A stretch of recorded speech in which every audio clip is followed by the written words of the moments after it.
네, 막장연구소입니다. 짜장면집 아닙니다. 끊습니다. 네, 여러분, 혼자 놀고 있는 김 소장입니다. 제 채널 아무도 안 오고 있습니다. 혼자 놀고 있습니다. 댓글이라도 한 번만 달아주십시오. 재미없어도 재미없다는 댓글 한 번만 달아주십시오. 늦지막히 노후를 즐기며 살려고 귀농하여 작은 전원주택에 살고 있는 사람입니다. 시골에 작은 땅이 조금 있어 은퇴 후 집을 지어 살고 있는데 복잡하고 머리 아픈 도심에서 벗어나니 이제야 살맛이 나네요. 15년 전 아내와 이혼하고 혼자 아등바등 아들과 딸 키우느라 옆길로 눈 돌릴 시간도 없었는데 이제는 아들과 딸 모두 시집 장가 보내고 홀로 작은 밭농사나 지으며 꾸미는데 시간 가는 줄도 모르겠습니다. 모아놓은 돈이 조금 있어 여기저기 부동산이며 주식이며 투자해놓은 곳이 많아 수익금만으로도 한 몸 먹고 살 걱정이 없으니 이 또한 행복하고요. 하지만 얼마 전 연 끊고 살았던 제 동생이 다녀간 후로 마음이 참 찝찝하기도 합니다. 불쑥 나타난 내 동생의 옆에 나란히 서 있는 이혼한 전처가 있을 줄이야 꿈에나 생각했을까요? 내가 살아오며 안 겪어본 일 없다 자부했는데 이런 경우도 겪고 참 희한한 일이네요. 전 30대 중반 전처와 결혼을 했습니다. 결혼 전 저는 철강회사에 취직했는데 비록 대기업은 아니지만 제 전공을 살 수 있어 다행히 남들에 비해서는 조금 일찍 승진을 한 케이스입니다. 그 철강회사에서 인정을 받고 중간 간부 자리에 많지 않은 나이에 오르니까 여기저기 선자리가 많이 들어왔고 30대 중반 전처와 결혼을 했죠. 그 당시 전처는 한 학교에서 교사로 근무하고 있었는데 작고 아담한 예쁜 외모와 어른스러운 사고방식에 제가 먼저 프로포즈를 했고 결혼을 했더랬죠. 결혼을 하며 저는 다른 남편만큼 가정일에 신경을 써주지 못했는데 매일 야근에 제가 있던 자리가 관리직이라 남들보다 더 바빴습니다. 아이 둘을 키우며 교사 생활을 해야 하는 아내에게 늘 미안한 마음을 달고 살았고 가끔씩 터져나오는 아내의 불만 섞인 목소리에도 늘 미안하다며 죄송하다며 바른 대꾸 한마디 한 적도 없습니다. 그렇게 성공만을 달리다 보니 어느덧 40이었고 우리의 부부관계는 차기차기 변해 있었습니다. 당시에 외동으로 자란 형제라고는 가까운 친척 형제밖에 없었던 나는 친형제처럼 지냈던 사촌동생이 하나 있었습니다.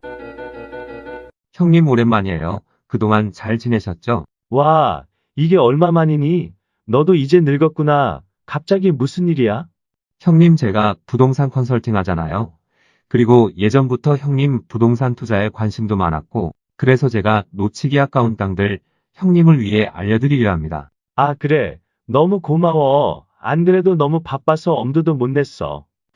좋은 부동산 투자처가 많이 생겼다며 나를 찾아왔습니다. 어차피 이곳저곳 투자를 병행했던 나는 부동산에도 관심이 많았기에 도움도 많이 받았죠. 사촌동생은 부동산 컨설팅 전문가였습니다. 그렇게 사촌동생과의 왕래가 잦아질 때쯤 저는 매우 중요한 프로젝트를 하나 맡은 시기였기 때문에 땅을 보러 다니는 일을 전처에게 맡기곤 했습니다. 그럴 때면 제 사촌동생과 전처는 땅을 보러 지방에 다녀오곤 했습니다. 워낙에 바빴기 때문에 전처를 귀찮게 한다는 미안한 마음을 가지고 부탁을 했고 전처는 도련님 하며 제 부탁을 잘도 들어주었죠. 이렇게 승승장구만 하던 제 삶에도 위기가 찾아옵니다. 그렇지, 살면서 위기가 없을 수 없지. 제가 다니던 회사가 IMF로 부도가 났고 저는 하루아침에 직장을 잃게 되었죠. 그때 제가 가지고 있던 부동산을 제외한 나머지 투자금은 백지가 되다시피 하고 죽을까도 생각한 적이 있습니다. 제 상황이 일이 되니 그간 모아두었던 부동산을 처분해야 할 일이 생겼는데 부동산 처분 과정에서 모든 명의가 제 전처의 명의로 등기되어 있다는 사실을 알게 되었습니다.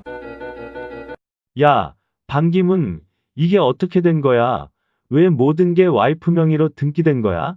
이게 어떻게 된 거야? 아 형님 뭐 그런 거를 따지고 그래요. 형수나 형님이나 가족끼리 무슨 명이에요. 형님 꼰대예요. 아무리 그래도 그렇지. 내가 널 믿고 1등을 맡긴 건데 이게 말이나 돼? 아따 형님 너무하시네요. 형수님 섭섭해 하시겠어요. 제 사촌동생을 믿고 전처와 일 처리를 부탁한 것이 화근이었는데 무슨 연유에서인지 대부분의 등기를 제 전처로 해놓았더군요. 너무 깜짝 놀라 이게 무슨 일이냐며 사촌동생을 나무랐고 어서 빨리 부동산을 처분해 현금화 시켜달라는 요구를 했지만 사촌동생은 잠적해버렸습니다. 하지만 등기야 제 전처의 명의니 전처만 있어도 충분히 가능했기에 크게 신경 쓰지 않고 연을 끊었다 생각하기로 했죠. 하지만 부동산 처분 요구를 들은 전처는 오히려 제게 이혼을 요구했습니다. 그동안 희생하며 살아온 자신의 삶에 대한 보상이라며 부동산 처분을 거부하더군요. 참 어이도 없었고 이러지도 저러지도 못할 지경이었어요. 하지만 전 그 부동산을 처분하여 제가 다녔던 회사의 투자 지분에 관계된 투자자들의 원금 일부를 돌려주어야 하는 상황이었고 제 아내와의 이혼은 추호도 할 마음이 없었기에 당시에 무릎을 꿇며 빌어드렸습니다. 무릎까지 꿇었어. 여보, 제발 이혼 말만은 하지 말아줘. 지금 내가 너무 힘들어. 회사 후속 처리로 현금이 꼭 필요해. 당신 명의로 된 땅이랑 집이랑 처분해서 나에게 좀 주면 안 될까? 당신 여태까지 나랑 살면서 한 번이라도 다른 남편처럼 신경 쓴 적 있어? 나 한평생 혼자 애들 키우고 살았어. 이제 와서 무릎 꿇고 빈다고 수십 년 내 인생 보상할 수 있을 것 같아? 이 부동산은 내 그동안의 삶에 대한 보상이라 생각해. 그리고 이혼해줘. 이번 기회에 당신이랑 정리하고 싶어. 여보. 이혼만은 안 된다면, 이 일이 잘 끝나면 뭐를 해서라도 일어설 테니 부동산을 처분해달라고 빌고 또 빌었습니다. 하지만 전처의 태도는 같은 사람인가 의문이 들 정도로 냉랭했으며 결국 부동산 중 건물만 현금화하고 나머지 땅은 와이프가 그대로 가져갔습니다. 물론 이혼과 함께 말이죠. 전 부도가 난 회사의 후속 처리에 너무 급급했기 때문에 전처의 그런 행위와 싸울 염두도 못 냈고 그렇게 친권마저 포기한 전처는 우리 곁을 차갑게 떠났습니다. 친권도 포기하고 아이 둘은 거의 할머니 집에 살다시피 했고 저는 부도난 회사의 후속 처리가 끝난과 동시에 다시 한번 제 길을 위해 안간히 힘을 썼습니다. 제가 배운 게 신소재 금속 분야라 해당 분야의 신생 기업을 발품 팔아 돌아다녔지만 젊은 층의 화려한 스펙에 눌려 그마저도 어렵더군요. 작은 가게를 할 수 있는 돈만이라도 모으기 위해 낮밤으로 쉬지 않고 일용직을 뛰며 돈을 모았습니다. 그 당시 삶이 워낙 어려워서 사는 게 우선이다 보니 제 모든 걸 앗아간 전처에 대한 원망은 생각할 틈도 없었죠. 그런데 인생사 세옹지마라고 저에게도 죽어라는 법은 없더군요. 제가 다녔던 철강회사의 협력사에서 연을 이은 이사에게 전화가 한 통 왔습니다. 저희 회사가 넘어지면서 그 협력사도 넘어졌는데 거기서 마음 맞은 몇 사람이 작은 벤처 사업을 시작했는데 그 분야가 신소재 쪽이라 저와 함께 하자고 연락이 온 것입니다. 마지막 기회라 생각한 이들과 저는 정말 열심히 작은 회사를 꾸려나갔고 비상장이던 이 기업이 결국 상장되고 사업은 대박을 치게 되었습니다. 역시 사람 진짜 죽으란 법은 없더군요. 이미 한 번에 큰 실패를 경험한 사람들이 모인 회사라 프로젝트 추진에 매우 신중했고 철저한 시장조사와 취득자본의 분산에 매우 열정적이었습니다. 저는 그래도 가진 빚은 없었기에 금방 일어설 수 있는 그런 케이스이기도 했지요. 사업이 커지고 확장되며 임원이 되었고 전 제법 많은 돈을 벌 수 있었습니다. 할머니 집에서 아이들을 찾아왔고 역시 제가 관심 많아 하던 부동산 공부도 열심히 해 부동산도 사들였죠. 결국 시골에 작은 땅도 사고 집도 한 채 사고 남부럽지 않게 아이들 교육시키며 지금까지 살아왔습니다.